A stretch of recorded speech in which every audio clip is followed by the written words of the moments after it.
Siyabonga kwidlula logistics okuyinkampani yomuntu omnyama wasoLundi eNdlovane.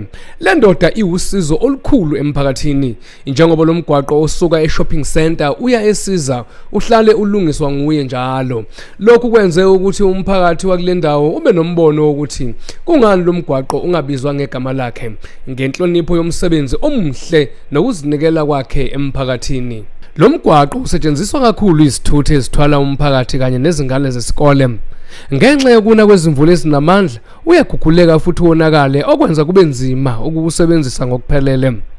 Imbiko iveza ukuthi umonakalo oswenzekile kulomgwaqo usuholele ezimeni ezibhlungu okubalwa ukudlula kwemphefumulo engenacala kanye nokuginqika kwezimoto. Siyabonga kwidlula logistics ngokuzinikela nokubamba iqhaza elibonakalayo ekuthuthukiseni umphakathi.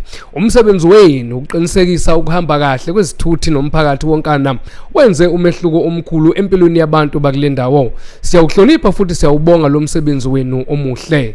Mbukeli lapha ekhaya ake sizwe umbono nokuphawula komhlali wale ndawo nosebenzisa umgwaqo wale ndawo nsuku zonke.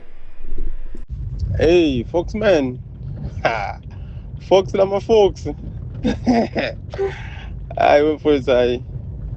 uNkulunkulu uyokubona mfowethu. Ngalento senzela yona la eMabedlane. Hayi.